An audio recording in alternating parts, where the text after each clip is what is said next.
Robin. Yes, Batman. Didn't we park the car right here, man?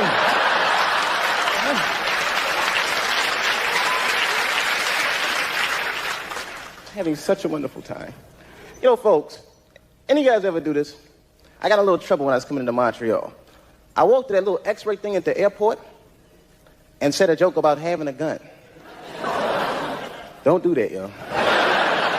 Now, I was just trying to be funny. You know, I walked through the thing and said, boop, boop, boop. He said, I'm sorry, but you have to go back through. I said, oh, no problem.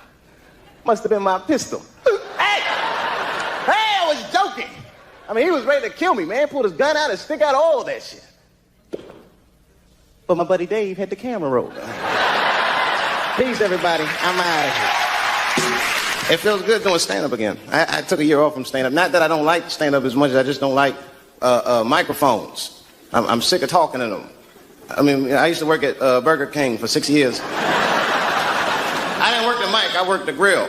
A guy named Steve used to work the mic, and I thought he was just a pain in my ass. He used to, every time someone orders something, hi, how are you? Can I have a Whopper with cheese? Sure. A Whopper with cheese? You son of a bitch, I'm right behind you. Just turn around and ask me for a Whopper. You know, Canada's nice. This is kind of like a kinder and gentler America, in a way. Even like the police are nicer. I'm not gonna say they're nice, I don't know. But they just smile at least, you know? I've been to jail before, twice, not as a prisoner. One time was from childhood. I was suspended from school 23 times during February. I wasn't bad though, I was just mischievous. I got hold of all my teachers' home phone numbers. At the time I thought it was funny. I was calling in death threats. I know that's bad, man. You know, my English teacher, Mr. Johnson, I called him up. He was all nice on the phone. Hello? Johnson residence. Is this Mr. Johnson? Yes, it is. And who might this be? You're a dead man, Johnson. Who is this? Shut up, punk! You're gonna die. Unless you change David Chappelle's grades. I don't know how he caught me. After that, they put me in a program called Scared Straight. Have you ever heard of this? This is where they put bad kids like me in prison. And the prisoners yell at us, they tell us scary stories. You know, they try to scare us into being good. And the other kids were scared. But I was not scared. I was just heckling the guy. Hey, shut up, you convict. Like, I'm gonna take advice from you. You look like a person that made all the right choices in life. Wrap this up, I gotta be out of here by 3. What time you leaving? The other time I went to jail was, had nothing to do with me, really. I was just bailing a friend of mine out of jail, which is probably no big deal to you, but if you're a black dude, you know, you gotta walk right into the belly of the beast. You don't wanna, a black dude wants to go to jail. I was scared. I had to look non-threatening. Hey, how are you? I'm here to bail out a friend of mine. Oh, okay. While you're here, you do fit a description. If you'll just walk this way. I said, I'm in the wrong business. I should be the president. Shit, I'm in the wrong business. See, the only reason I want to be president is because I'm black. That would make it too hot for me. I mean, you know what I mean? I think it could be a black president one day, but you don't want to be the first one. I mean, second or third, that's fine, but that first nigga better watch out. I'm going to tell you that right now. I'm too hot. I mean, I'd be the first black president. I don't think that nobody would really hurt me. I'm sure somebody would want to hurt me, but I don't think they'd touch me because my vice president will be Mexican for a little insurance. You know what I'm saying? You can shoot me if you want, but you're just gonna open the border up, so you might as well leave me and Vice President Santiago to our own devices. Ain't that right, Santiago? See.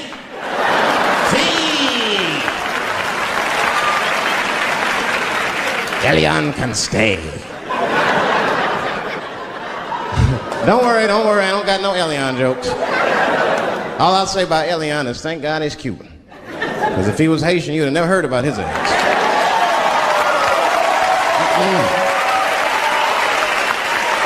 If Elian Gonzalez was Elian Mamumbo from Haiti, they'd have pushed that little rubber tube right back in the water. Sorry, fella, all full.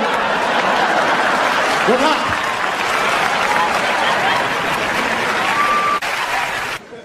Scared to death of these police. I am, nigga. I got a police scanner. First money I got, this is the first shit I went out, bought me a police scanner. I just listen to these motherfuckers before I go out, just to make sure everything's cool. You hear shit on it. Calling all cars, calling all cars. Be on the lookout for a black male between 4'7" and 6'8". Staying in the crib tonight, fuck that. Gotta work on that alibi for a minute. Every black person needs an alibi. I do them impromptu joints. If I'm by myself and need out, I'll just open up the windows in the apartment, turn all the lights on, start beating off right in the window. Look at me. Hey, everybody, look, it's me, Dave Chappelle. I'm crazy. I'm jerking off. Note the time, motherfuckers. It's 2:35. Look at me. I'm jerking off in the window. 2:35. Comedian Dave Chappelle is June 10th. Note the time.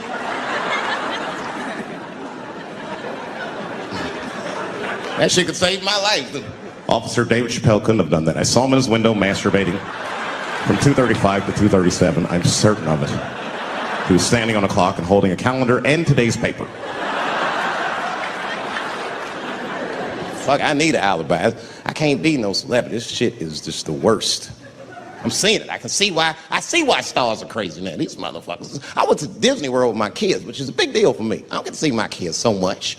I do Chappelle Show 20 hours a day, sleep for like half an hour, raise my kids for 10, 20 minutes, and I go back to work. Now, this particular day, I got to hook up with the kids. We went to Disney World. Everybody at the park. Fucking everybody. Hey! Rick James, bitch! Hey, I'm Rick James, bitch! It's like, hey, man, hey.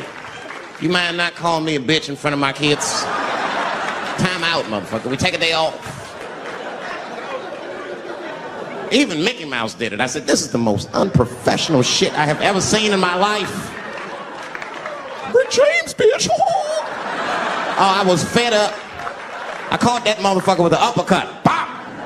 Knocked his head clean off. Everybody was screaming. Oh my God, oh my God. Mickey Mouse is Mexican. That's the thing, there's so much stuff to worry about. You know, the more you know, the more you don't know and shit. You know, like a lot of people be telling me, Dave, you know, you just gotta relax. The racism thing be bugging you too much. I be thinking about it. Sometimes shit'll happen. You know, a lot of black people can relate to this. Have you ever had something happen that was so racist that you didn't even get mad? You were just like, God damn, that was racist. I mean, it was so blatant, you were just like, wow. Like, almost like it didn't even happen to you. It was like a fucking movie. That was like he was watching Mississippi Burning. Wow. That happened to me. I was in Mississippi. I was in Mississippi doing a show, and I go to the restaurant to order some food, and I say to the guy, I say, I would like to have, and before I even finish my sentence, he says, the chicken. I said, what the fuck? I could not believe it. Could not believe that shit. This man was absolutely right. I said, how did he know that I was going to get some chicken? I asked him, I said, how you know that? How did you know I was going to get some chicken? He looked at me like I was crazy. Come on, buddy. Come on, buddy. Man, everybody knew as soon as you walked through the goddamn door, you're going to get some chicken. There's no secret down here that blacks and chickens are quite fond of one another. And then I finally understood what he was saying, and I got upset. I wasn't even mad. I was just upset. I wasn't ready to hear that shit. All these years, I thought I liked chicken because it was delicious. Turns out I'm genetically predisposed to liking chicken. Silly whack. I got no say in the matter. I got ruined chicken for me. I'm scared to eat it in public. I want somebody to see me and say something. You know what I mean? Like you be eating some chicken.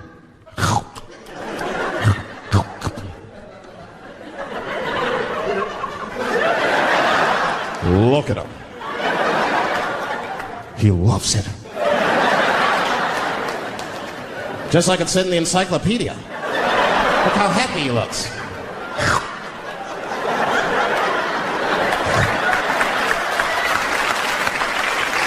Sometimes the world be too much to deal with. And show business be crazy. That's where the cultures really collide. Show business bring a lot of races together. Sometimes it works, sometimes it don't. This is one thing that happens that's funny. You know, sometimes I'll be on a business call, right? You know, like with a lawyer or something. You know, my lawyers be white, and and like we'll be on a call, right? And they'll be like, "Oh, okay, Dave, we're gonna close the deal. Was that fine with you?" I'll be like, "Yeah, that's good for me." Great. You have a good weekend, Dave. I'll be like, "All right, you too, man. Peace." Oh, all right. Bye.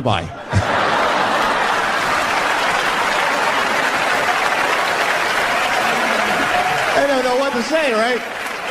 So sometimes I'll make up shit that's not even slang, just to see how they handle it and shit. It'll be the same business go, "All right, we're gonna close the deal. Is that fine with you, Dave?" "Yeah, sounds good to me." "Great. You have a good weekend, Dave." "All right, buddy. Zip it up and zip it out." Oh. All right. Zippity-doo-dah. Bye-bye.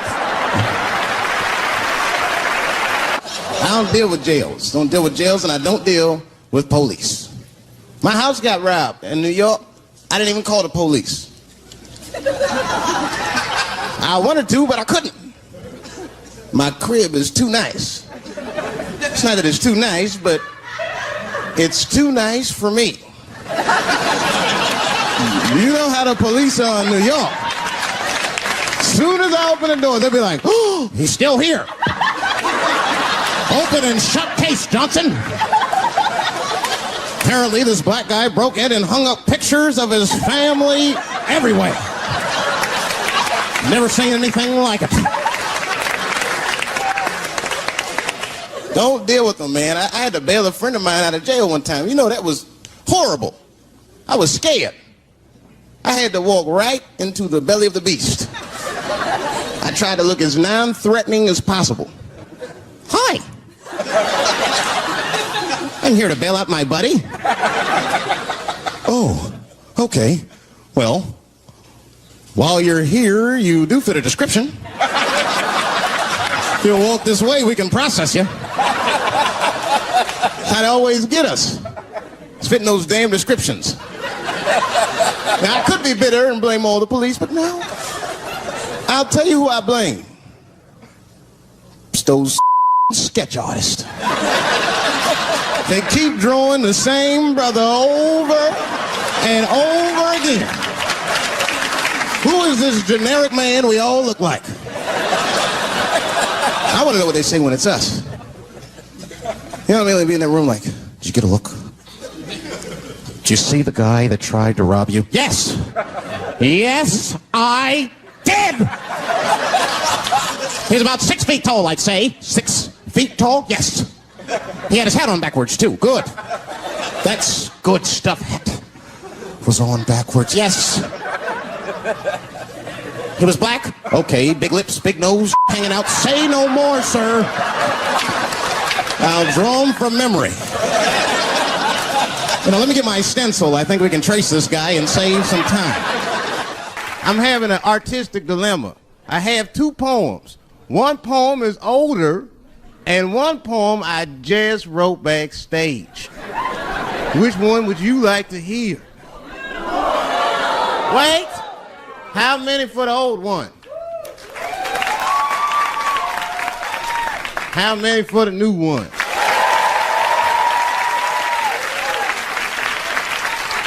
All right, so remember, if it sucks, you ask for it.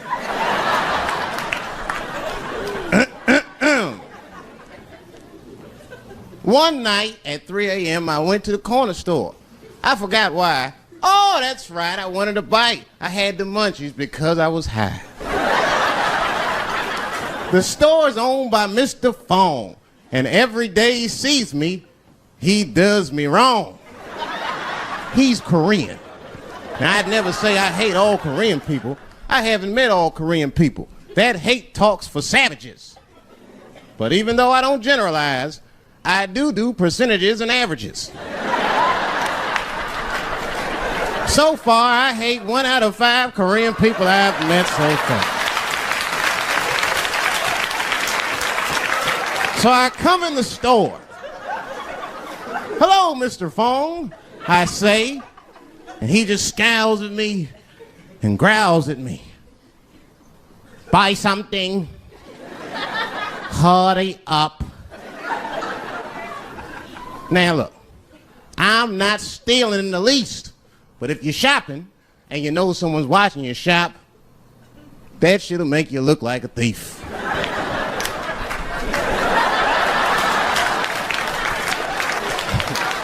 Mr. Fong said, "Hey, I've been watching you since you came in the door. Buy something now or get out of my store." Now I couldn't take it anymore. Hey, I said, raising my hand, "Get your fingers out of my face, Chinaman."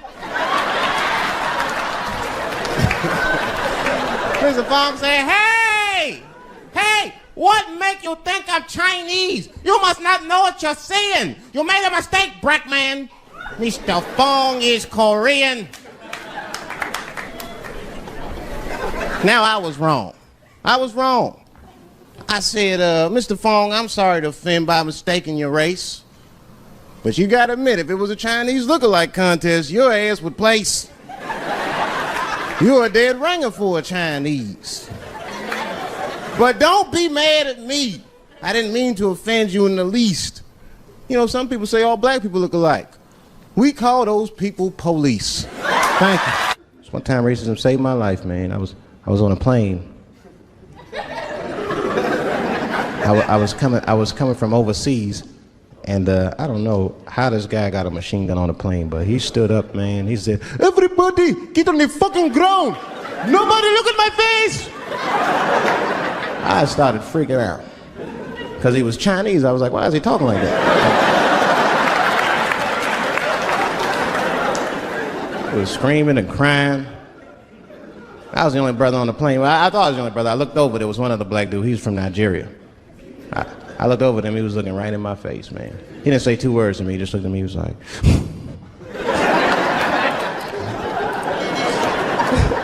He didn't need to talk, I knew just what he was talking about. I looked right back at him, I was like... Some white dudes on the front of the plane seen us, they were like, Oh my God. I think those black guys are gonna try to save us.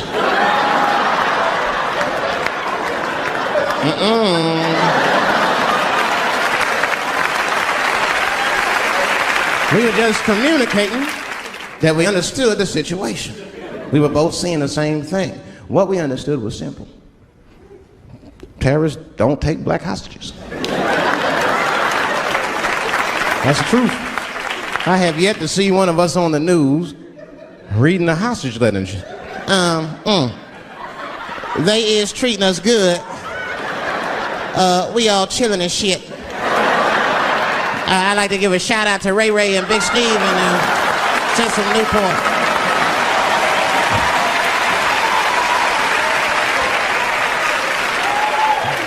You're not gonna see it. And terrorists are smart. They know what they're doing there, you know. They terrorists. They know black people's bad bargaining chips. They called the White House. Hello? We have got 5 black... Hello?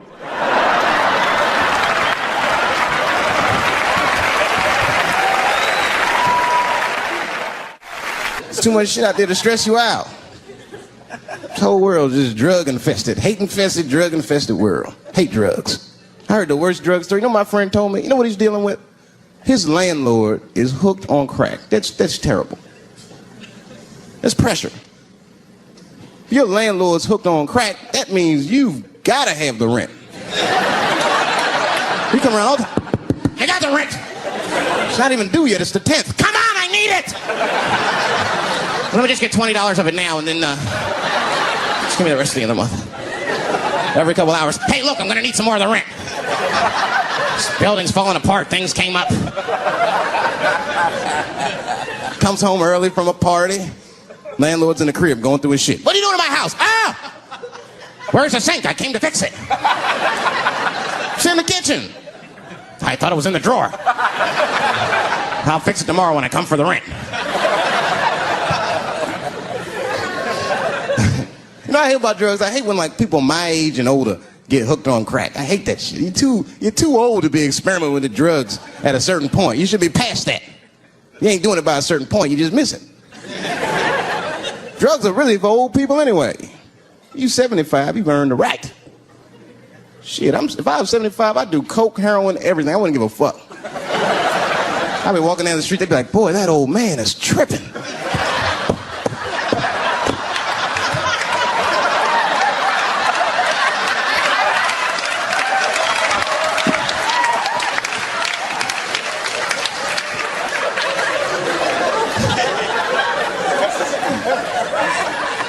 Can't do everything.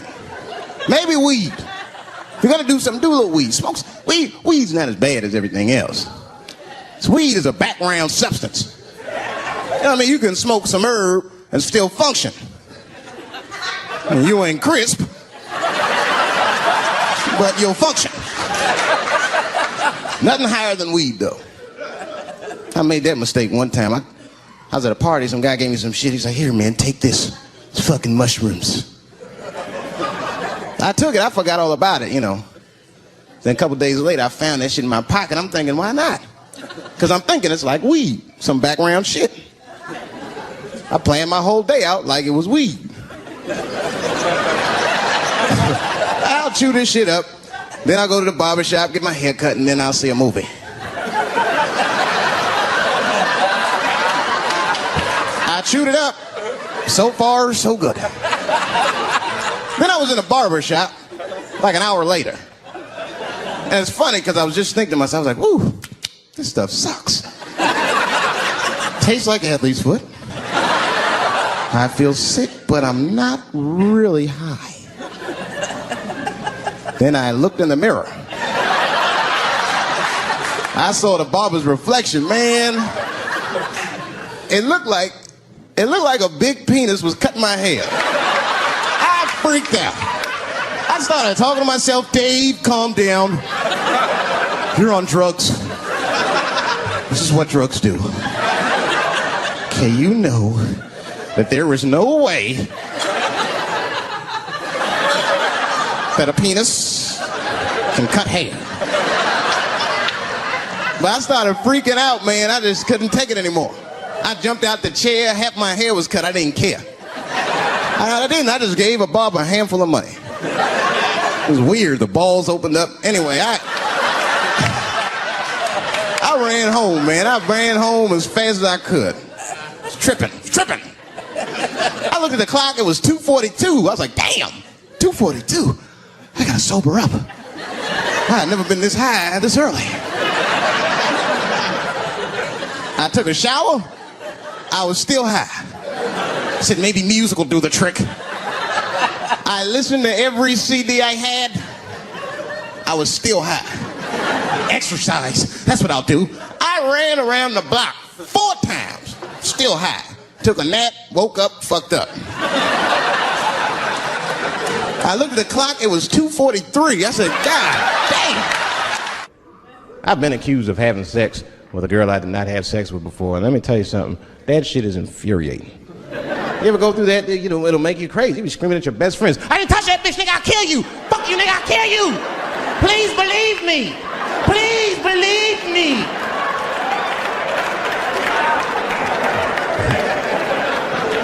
And Clinton didn't do it like that, did he?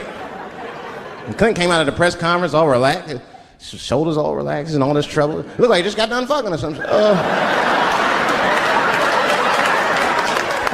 Listen, let me tell you something, America.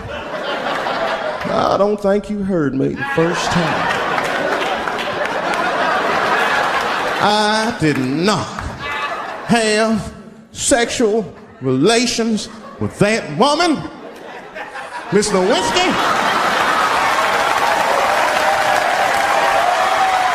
You know he did it. You know he did it.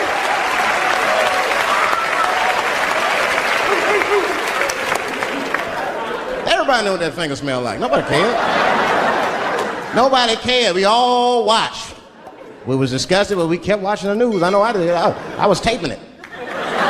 So I did the crib like, baby, turn the lights off. The news is coming on. Every week on 60 Minutes was a different girl accusing Clinton. Remember Kathleen Willey came out? She was upset. The president called me into his office. He began massaging my breast slowly. I'm sorry.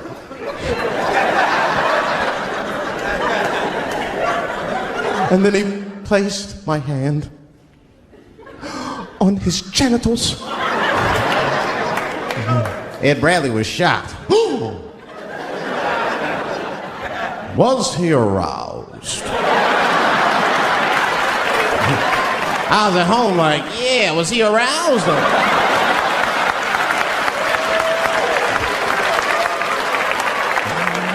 And then Ed Bradley looked right in the camera. He said, "Don't bust that nut yet. We'll be right back."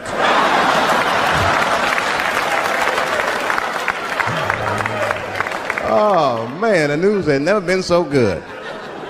But there were no victims. There were no victims. Only one I feel sorry for is that Lewinsky. I feel a little sorry for her. Don't y'all feel a little sorry for her, though? God damn, y'all, come on, man. Have a heart. That's a hard thing to be famous for, man. I mean, nobody want to be the most famous cocksucker of all times and shit. I feel bad for her. Not even the women feel sorry for her a little bit, ladies. Now that's jealousy. That's what that is. I mean, come on, y'all. That's one dick that girl sucked. It's gonna haunt her for the rest of her life. Long after she spent that money up, that's still gonna haunt her. And I know there's a lot of women in here with at least one dick they regret. And I bet you it wasn't a president's dick. I bet she worked at Kenny Shoes or Safeway or some shit like that. Don't go judging her. Don't go judging her. See, we gotta stop judging people. That girl was young, and she made a mistake that young girls make.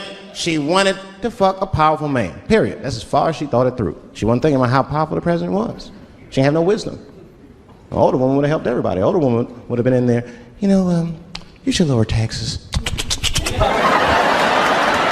know what I'm saying? Throw this on.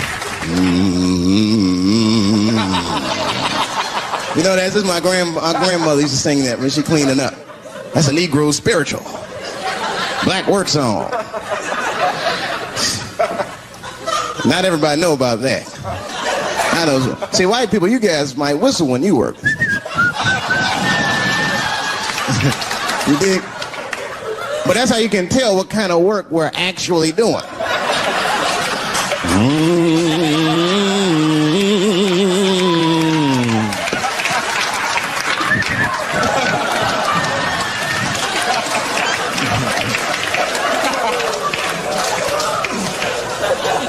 I study that kind of I do. Anything that has to do with race. I read a little here, see a little there. And I travel. That's always good.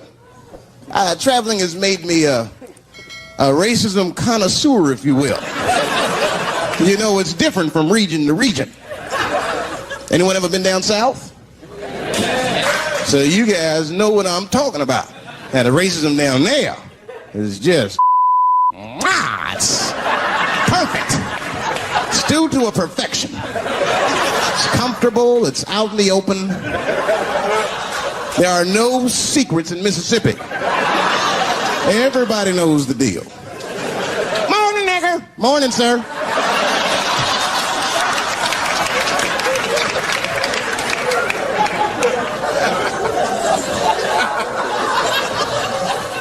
Not up here. You hit the big cities, man. It's different. It's always a secret. And we should do like them. We should keep our shit out in the open, then a little. I mean, with limits. You don't want to say whatever comes to your mind. That might be a little much.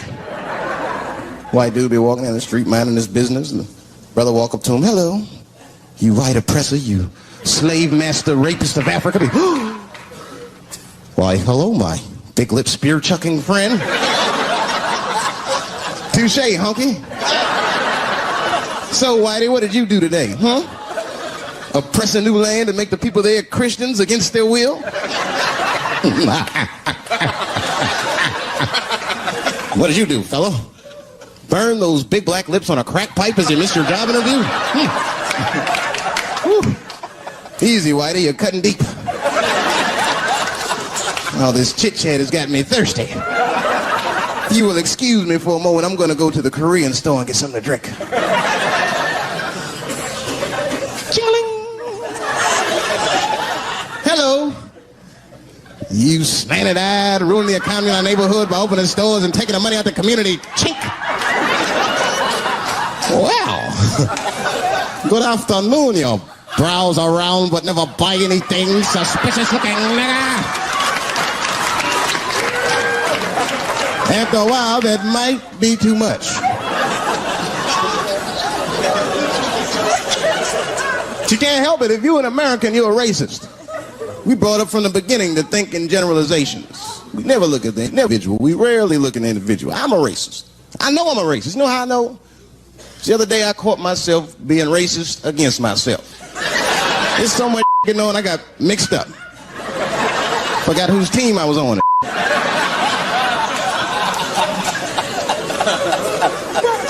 One time I was reading the paper, man, this story came on about this guy was suing a department store because they wouldn't let him play Santa Claus, you know, because he's black. And I was actually like relieved when the department store beat him. That's bad. But I wasn't ready for that. I wasn't ready for the idea of a black Santa Claus, man. That would suck. So we wouldn't get our presents to the 28th, 29th. Sorry, I'm late, kids. Santa got caught up with some in Vegas. I had to sell some toys to get back, shit. Where them cookies at?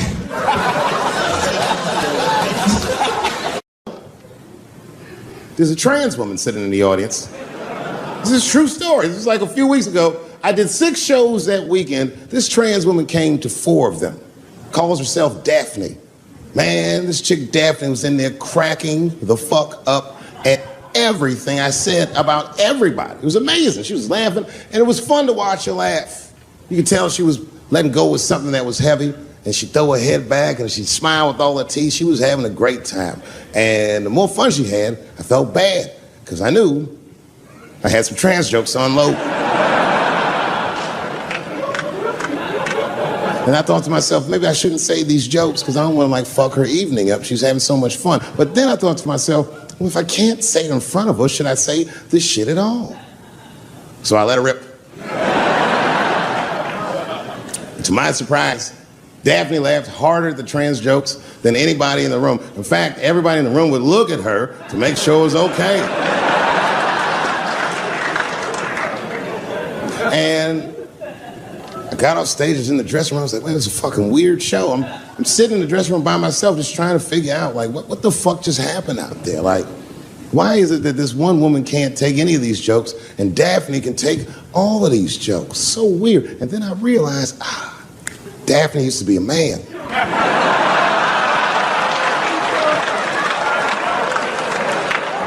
So now I go out of the dressing room and like you can see like all the staff is there like cleaning the club up, the audience had gone, and sitting at the bar by herself was Daphne. And she's like, hey, Dave, come join me for a drink. And I don't want her to think that I'm transphobic or nothing, so I'm like, fuck, I guess I could have at least a drink. And we get some tequila and we're sitting there. And she was fucking cool. Turns out that Daphne, she wants to be a comedian. She was asking me for advice, and I told her advice and all that shit. And then she says to me, she says, boy, you sure do get a bad rap for your trans jokes. I said, Daphne, thank you, but you don't have to say that. I hope I didn't offend you. She goes, no. She said, in fact, I read about you in the New York Times. I said, you did? She said, yeah. She said, I thought it was interesting that they blamed you for R. Kelly. They said you normalized him for telling jokes about him. I go, yeah, they said that. She goes, I wonder why they never said that you normalized transgenders by telling jokes about us. And I'd never thought about that. It never occurred to me. And we started making out. And then like, I reached up just to see what it felt like. I was like, what? And it felt like pussy, didn't it? It was just like. Now, I was hanging out with a friend of mine. He's a white guy, you know. We were just hanging out. And we were lost in the city, we were smoking a joint. Now, I don't know if it's a coincidence that we were lost and high and shit, but... my white buddy, he was smoking a joint. Dave, it's the goddamn cops.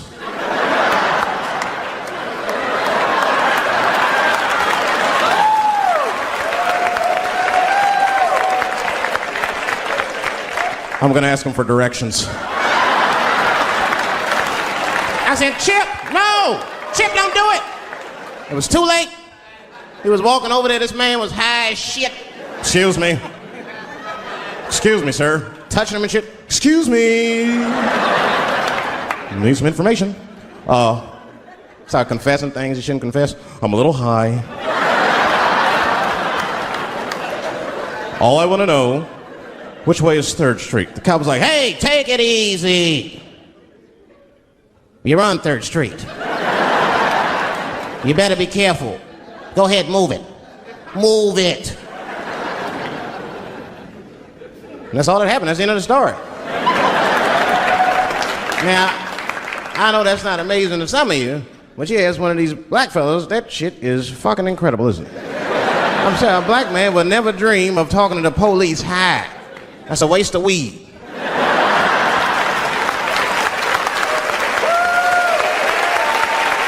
Serious. I mean, I'd be scared to talk to the police when I'm sleepy. They fuck around and get the wrong idea and shit. Oh my God. That nigger was on PCP, Johnson. I had to use necessary force. You saw him. No paperwork. Just sprinkle some crack on him. Let's get out of here. That's how it is. But at the time, I didn't think there was anything racial about it. I was just like, man, Chip, you got fucking lucky. You better be careful. But then another time, me and Chip are driving. Now, I'm not driving. Chip is driving, and he's driving a little crazy. He's been drinking. Now, I don't like to let my friends drive drunk, but, you know, I was smoking a joint. I couldn't really say shit to the guy.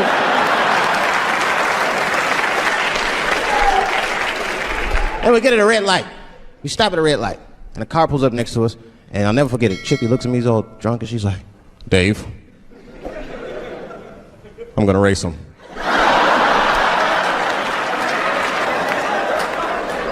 I knew it was a bad idea, but I was high. I tried to explain to him it was a bad idea, but all that came out was, well, nigga, sometimes you gotta race, I don't know.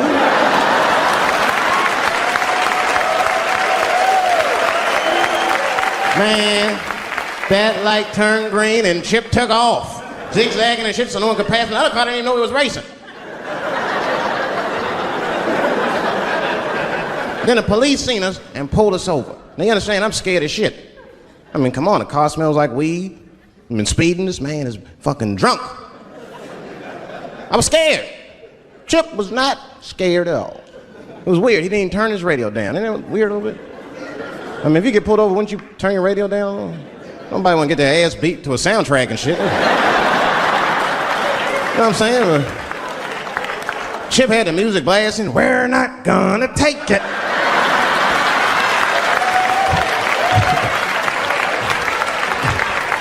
He looked at me and said, Dave, just relax. Close your butt cheeks. Just relax. Let me do the talking. You want to know what he said? This is almost exactly what he said. I couldn't believe it. He says, oh. Sorry, officer, I didn't know I couldn't do that. I was fucking shocked. The cop said, well, now you know. Just get out of here. Just get the fuck out of here. Chip said, okay, I will, sir. Thank you. What? What's wrong with you, Dave? I didn't know I couldn't do that. He said, that was good, wasn't it? Because I did know I couldn't do that.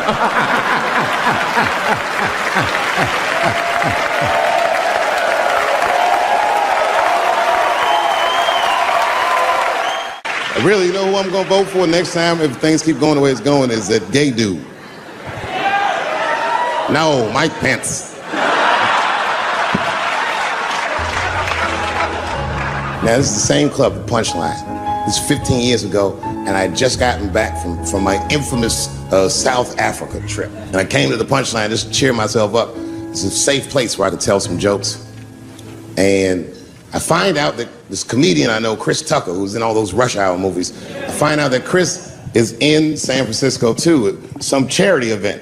So I call him, I'm like, yo, I just saw you at some charity event. I said, I'm doing a show at the Punchline. Why don't you come by the club after your event? He's like, cool, Dave. I thought you was dead, nigga. I'll come by. He says, is it okay if I bring some friends? Because, you know, I'm with a lot of people. I go, man, you Chris Tucker. You can bring whoever the fuck you want. And then I show up to the club late that night, and I walk into the dressing room, and sitting in the dressing room is Gavin Newsom, who at the time was the mayor of San Francisco, but now he's the governor of California. And sitting next to him was Kamala Harris, who at the time was the DA of San Francisco. Now she's the senator from California that's front running on the Democratic ticket. And sitting next to her was Al Gore. It's fucking weird. And sitting next to Al Gore was the guys from Google, Sergey, and I don't know how to say these. All right. And it was Chris Tucker and Ben Jealous, who at the time was the president of the NAACP, who was all just at this big charity dinner, and Paul Mooney was drinking scotch. And we all was just in there. And, you know, first I was a little uncomfortable when we started talking, and we all got along really well. At some point, Kamala Harris says to me, she goes, you know, a friend of mine is announcing his candidacy for president tomorrow. I went to college with him. I'm like, what? I go, Barack Obama? She goes, you've heard of him? I'm like, yo, I just read about this dude. And she goes, yo, yeah, blah, blah, blah, we're talking. She goes, you know what? She says, let's call him on the phone. I said, what the fuck? And she picks the phone up and she dials and she's listening like this. And she goes, this is voicemail. And she gives me the phone, she goes, leave him a message. You know, I didn't know what to say. I just said what you say to any black dude that's running for president. You know, stay low, running a zigzag pattern, this kind of shit.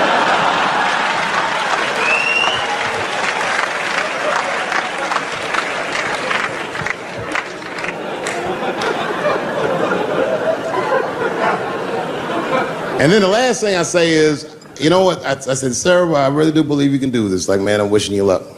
Now, next day, I wake up and go for coffee at a place called the Embarcadero. It's like an eatery by the sea in San Francisco. And I'm walking to the coffee shop, and there's a police line, and I can't cross the tape. But then I figure, fuck it, I'm Dave Chappelle, so I go into the thing like this. And the police yoke me. These motherfuckers, like, tackle me immediately.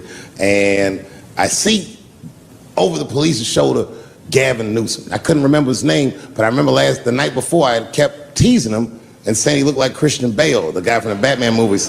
So I see him, and I can't remember the name, so I'm just like, Batman, help!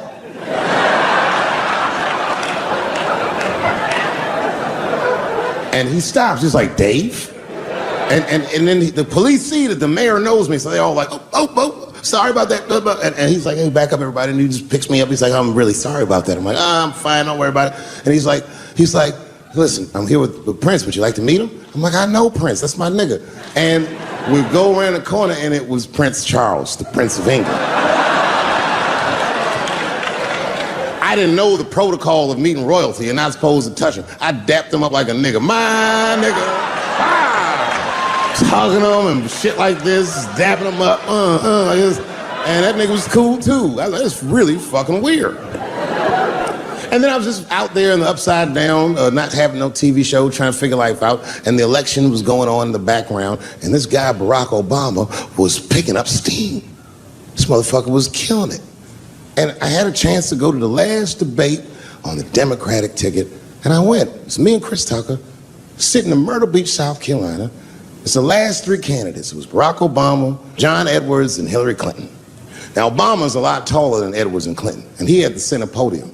And at one point, they're all on stage and they start fussing and Obama goes, look, none of us are perfect, like this. And his hands was like this and there was light shining behind his head and the other two candidates was looking up at the nigga and I was sitting in the audience like, this nigga looks like Jesus.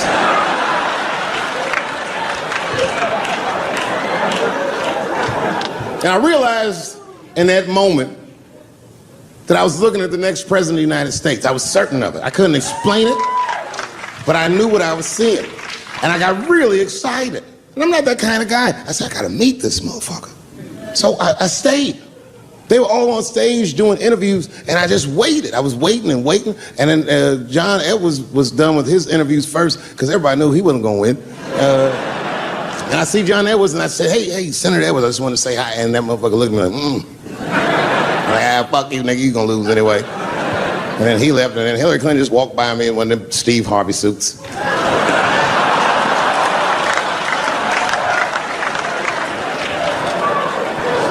But Obama was taking forever. Everybody wanted to talk to him. When I knew the media saw exactly what I saw, there was no question about it. That was the guy. I waited, and finally, must have been over an hour and a half, he finishes his last interview. He's like, well, thank you very much. Good talking to you. And he turns around, and we make eye contact. He sees me, and when he sees me, he looks over, he goes, Dave Chappelle. And Obama did me the same way I did Prince Charles. He dapped me out like, And he like bro hugged me and he pulled me in and I'll never forget this. He said in my ear, I got your message. Thank you very much, New York City. Good night. You gotta make life interesting like that, because the shit is flimsy. Life is flimsy. You think you're gonna live forever, you ain't not gonna live forever. It's dangerous out here. We know what's going on. I travel now, you know. I used to think D.C. had the roughest ghettos in the country. Nah, nigga, I have seen some shit now. Oh, there's some rough areas outside of D.C. Yeah, everybody should go to the ghetto. I was taken to the ghetto one time. That's the worst. When you get taken and you're not expecting to go. You know, usually you want to know when you're going to the ghetto, like, I'm going to see some wild shit. I got to prepare myself. I'm going to see something crazy. When you're taken, it's different. I had a limousine driver. It was after a show. It was late at night. It was like 3 in the morning. I had a limousine driver. He was a nice guy talking to me and shit. Oh, hey, where you from, dog? D.C.? Word? That's a rough city, man. And his cell phone started ringing. Hold on 1 second. Hello? Oh, what's up, nigga? What?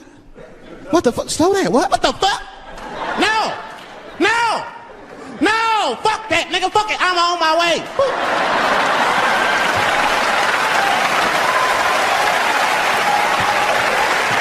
Hey, I gotta make a stop real quick. At 3 o'clock in the morning. I didn't know he was taking me to the ghetto at first. I started looking out the window. I was like, what the fuck? Gun store, liquor store. Where the fuck are you taking me? This don't look good. He didn't say shit. Just pulled up in front of an old rickety building that looked like a project. Now, I've never been there before. I'm not sure if it was a project, but it certainly had all the familiar symptoms of a project. A fucking crackhead ran this way.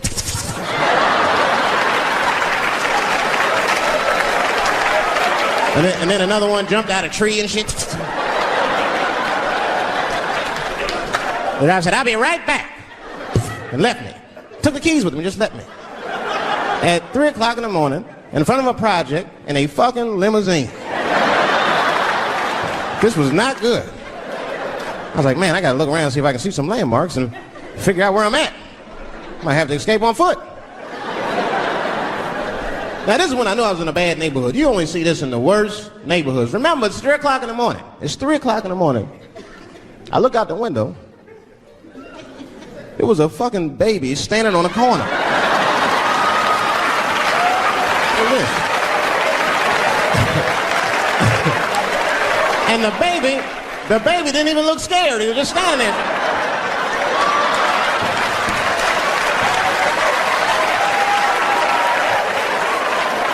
I mean, it made me sad. It made me sad, really. You know what I mean? Because I wanted to help the baby. I was like, I don't trust you either. I'm sorry. Click. Click. The old baby on the corner trick, eh? I'm not gonna fall for that shit. Where's this limousine driver? You know, I start feeling bad. As time goes by, I start feeling worse. Like, man, what is wrong with me? What the hell's wrong? I'm scared of a baby. And this baby could be in trouble. He might need my help. I gotta do something. But I wasn't gonna get out the car. I'm serious, man. I just cracked the window a little bit. There's an old limousine. I can roll it down.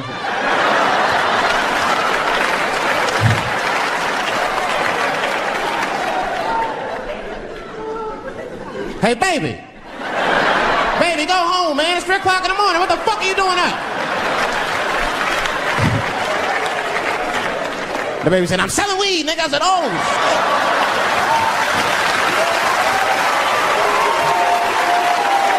I wasn't expecting that. I'm sorry, I had to buy 2 bags from him to calm my nerves. Let me get two funny. Got back in the car and rolled me a joint, man. So, that shit was scary, man. Every once in a while, like a crackhead would come up to the car and look in the window. It was like Jurassic Park and shit. He'd be looking on the car. Hey, get out of here, cracky. That baby was still standing there, man. Then I started feeling bad again. Yeah, weed make you feel guilty sometimes, you know. Man, what is wrong with me, man? I have just bought weed from an infant. I can't condone this kind of behavior. What am I thinking? I can't let the fear ruin my morals. Gotta do something.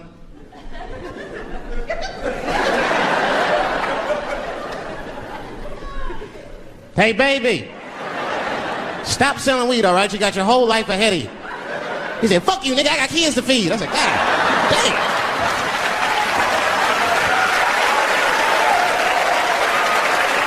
Sad. And just at that very moment, one of the crackheads was running across the street and got hit by a car. I know it was a hit and run. The police did it. That's all right, they sprinkled some crack on him and got back up. My life. It's too much there to stress you out. This whole world is just drug infested. Hate infested, drug infested world. Hate drugs. I heard the worst drug story. You know what my friend told me? You know what he's dealing with? His landlord is hooked on crack. That's terrible. That's pressure. If your landlord's hooked on crack, that means you've got to have the rent. You come around, I got the rent. It's not even due yet, it's the 10th. Come on, I need it! Let me just get $20 of it now and then, just give me the rest of the month. Every couple hours, hey, look, I'm gonna need some more of the rent. This building's falling apart, things came up. Comes home early from a party. Landlord's in the crib going through his What are you doing in my house? Ah! Where's the sink? I came to fix it. It's in the kitchen. I thought it was in the drawer. I'll fix it tomorrow when I come for the rent. You know what I hate about drugs? I hate when like people my age and older get hooked on crack. I hate that. You're too old to be experimenting with the drugs at a certain point. You should be past that. You ain't doing it by a certain point, you just miss it. Drugs are really for old people anyway. You 75, you've earned the right. If I was 75, I'd do coke, heroin, everything. I wouldn't give a I'd be walking down the street, they'd be like, boy, that old man is tripping.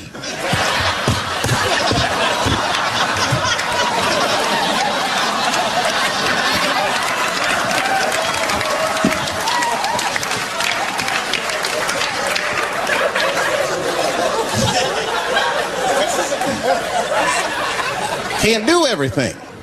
Maybe weed. If you're gonna do something, do a little weed. Smoke weed. Weed's not as bad as everything else. Weed is a background substance. You know what I mean? You can smoke some herb and still function.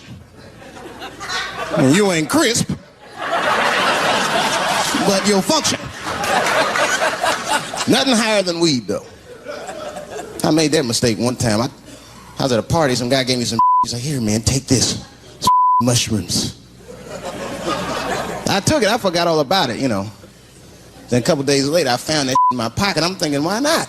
Because I'm thinking it's like weed, some background. I planned my whole day out like it was weed. I'll chew this up, then I'll go to the barber shop, get my hair cut, and then I'll see a movie.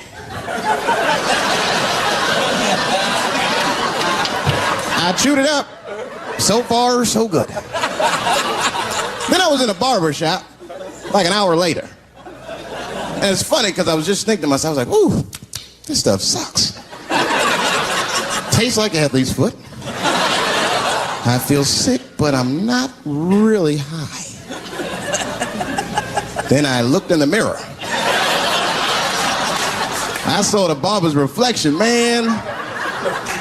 It looked like a big penis was cutting my hair. I freaked out. I started talking to myself, Dave, calm down. You're on drugs. This is what drugs do. Okay, you know that there is no way that a penis can cut hair. But I started freaking out, man. I just couldn't take it anymore. I jumped out the chair, half my hair was cut, I didn't care. I didn't, I just gave a barber a handful of money. It was weird, the balls opened up. Anyway, I ran home, man. I ran home as fast as I could. It's tripping. I looked at the clock, it was 2:42. I was like, damn, 2:42.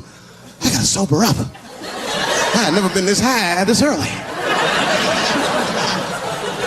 I took a shower, I was still high.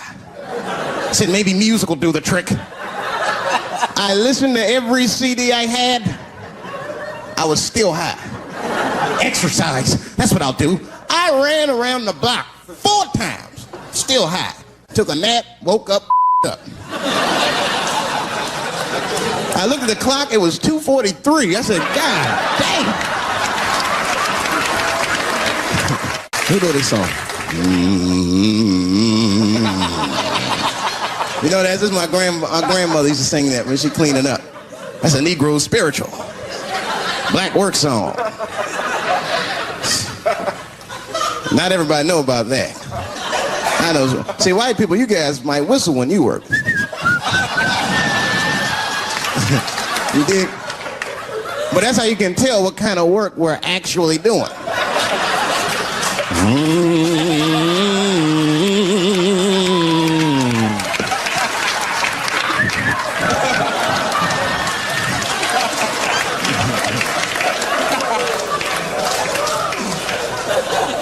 I study that kind of I do. Anything that has to do with race. I read a little here, see a little there. And I travel. That's always good. Traveling has made me a racism connoisseur, if you will. You know, it's different from region to region. Anyone ever been down south? So you guys know what I'm talking about. Now, the racism down there is just, it's perfect. It's due to a perfection. It's comfortable, it's out in the open. There are no secrets in Mississippi. Everybody knows the deal. Morning, nigger. Morning, sir.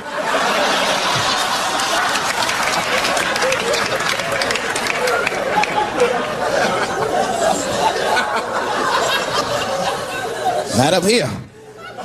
You hit the big cities, man, it's different. It's always a secret.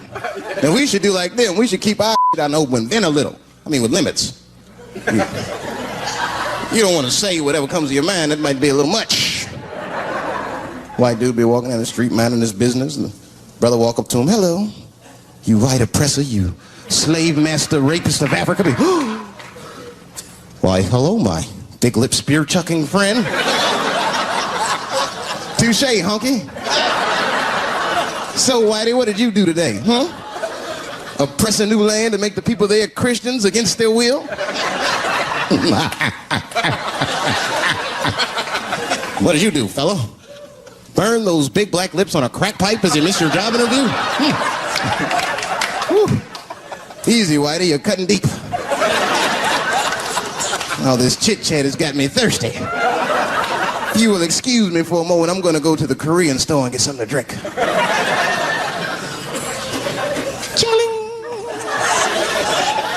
Hello.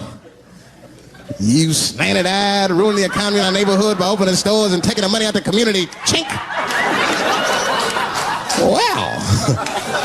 Good afternoon, you browse around but never buy anything. Suspicious looking nigga. After a while, that might be too much. But you can't help it. If you're an American, you're a racist. We brought up from the beginning to think in generalizations. We never look at the individual. We rarely look at the individual. I'm a racist. I know I'm a racist. You know how I know? The other day I caught myself being racist against myself.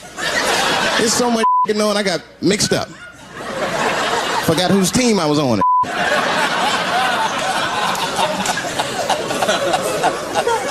One time I was reading the paper, man, this story came on about this guy was suing a department store because they wouldn't let him play Santa Claus, you know, because he's black. And I was actually like relieved when the department store beat him. That's bad. But I wasn't ready for that. I wasn't ready for the idea of a black Santa Claus, man. That would suck. So we wouldn't get our presents till the 28th, 29th. Sorry I'm late, kids. Santa got caught up with some in Vegas. I had to sell some toys to get back. Shit. Where them cookies at?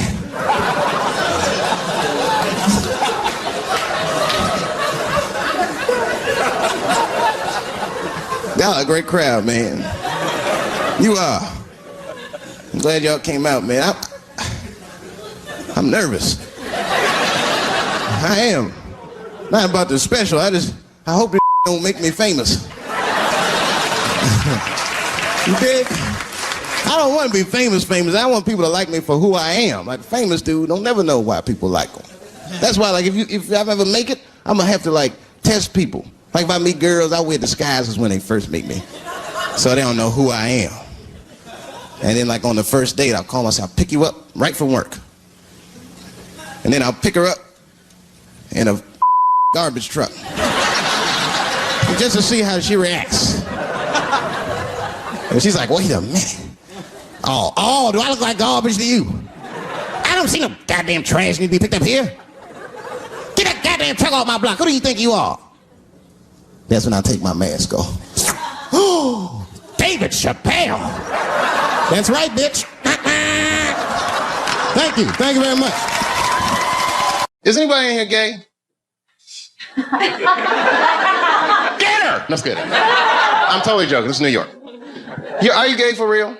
Okay, so you know that gay marriage is illegal, right? Why do you think that that's illegal?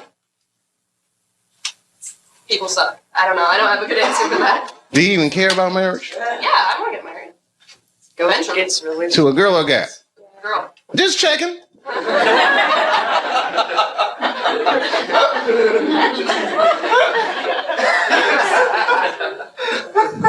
Why do you think it's illegal? People are scared of change. Do you think so? Morality. Who said morality? Do you think so? I don't. Whose morality? Experience. Who said big business? She knows what's going on. Huh? Hmm? Yeah? Even gays can get married. They're going to wake up to the reality of problems of marriage just like everybody else. And that's all good and well. You see, here's the thing. No matter what your morality is, it's still a secular society. So even if gay marriage is against my own personal beliefs, I can't necessarily believe a government that would say we don't want to do that for moral purposes. Not while you fucking bombing Iraq like that, or sending motherfuckers to Afghanistan like that. I mean, you can't be hitting me with all this dubious ass morality. They say morality because that's what their constituents need to hear, and because they think that's what their constituents want to hear. But honestly, Bill Clinton said 90% of the shit that people talk about has nothing to do with what the actual job of president is about. You think the president be sitting around, what time is it, 10 o'clock? Oh, we got that gay meeting. Hey, guys, what are we going to do about that? I mean, they don't give a fuck about it. No, who actually is going to give a fuck? Big business. And I have a whole belief system about that you just don't want to know about.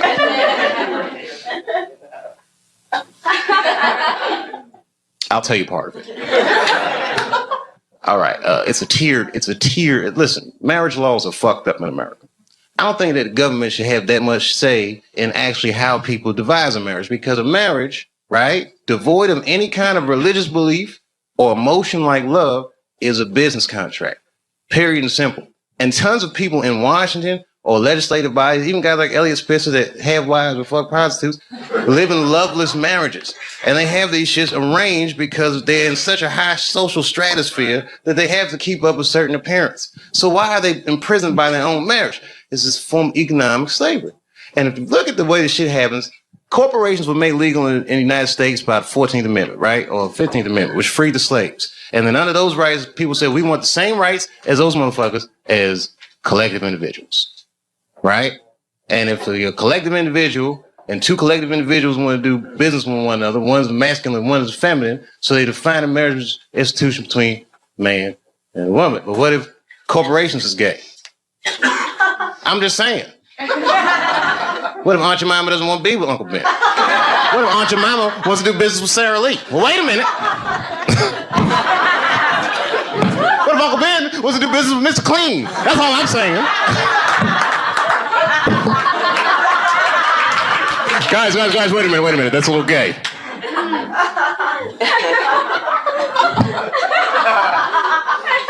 I'm sorry, I thought that was funny. What, aren't you, I don't think that's what Mr. Clean was. Uncle Ben. Maybe I should have picked different companies. I put myself in a bad position. I'm just joking around. You're like, we don't want to hear this shit. It's just a conspiracy theory. I believe in aliens too, bitch. How about that? They're coming.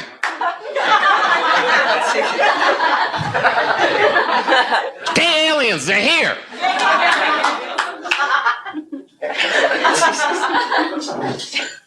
All that shit, fake. World Trade Center, fake. You want to know who blew that shit up for real? I ain't gonna say that. You know, it's my own personal thing. I don't even want to say that shit. You know who I think blew up the World Trade Center? Ashton Kutcher. America, you have been punked.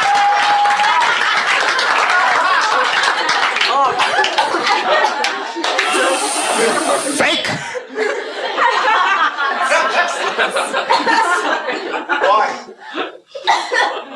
Why did he blow up the World Trade Center? I don't want to sound like a cynic. I have 4. Shit was crazy. I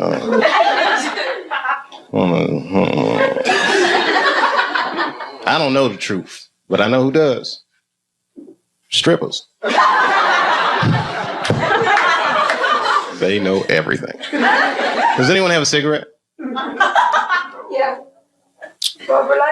Sure. Good on you, mate. I wish I had it. Your accents are so nice. Huh?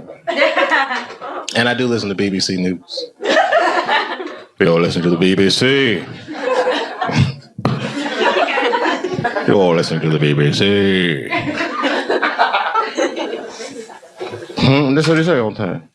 GMT. Oh, every time you say what time it is, it goes GMT. What does that mean? Whose mountain? Greenwich? Oh. It's the center. Oh, okay. Meantime. Greenwich Mean Time. Is that where the phrase meantime comes from? Yeah, baby. Wow, you can tell that your country conquered a lot of shit, man. Greenwich Mean Time. I learn shit every day.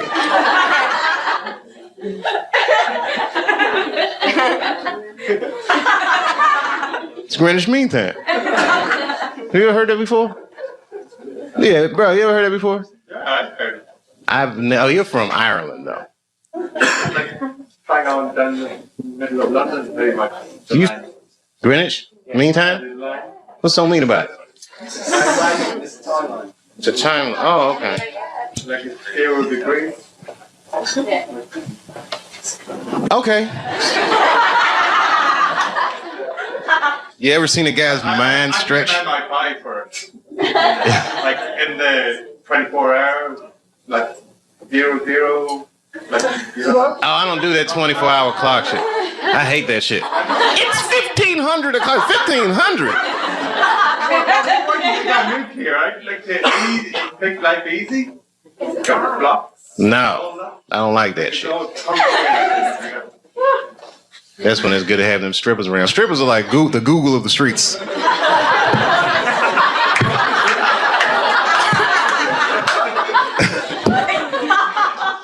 Never seen somebody answer so many questions without a crystal ball.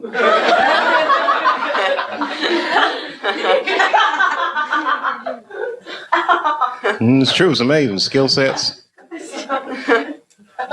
Girls be I'm an accountant. No, I'm a dog trainer. Every goddamn thing.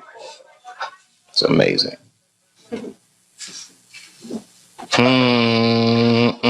All right, it was something hilarious though. All this shit is depressing. Ashton Kutcher didn't blow up those buildings, by the way. I don't want you to think. I'm not gonna put that on him. Huh? If he did, who was he pumping? American people. American person is one of the most lied to people in the world. That's our whole game with America. Because freedom is not a privilege, my friend. It is a fucking burden because a free person has to make choices all the time. And you can't make a good choice unless you have the information. And in America, it's not like China. You know in China when they had the earthquakes, you know what the headline was in the newspaper? What earthquake? They don't tell those people shit.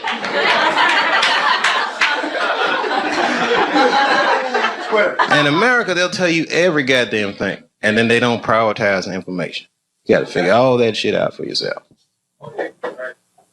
That's right. The war will be breaking out and you'll be like, did Michael Jackson fuck them kids? That gets shuffled funny.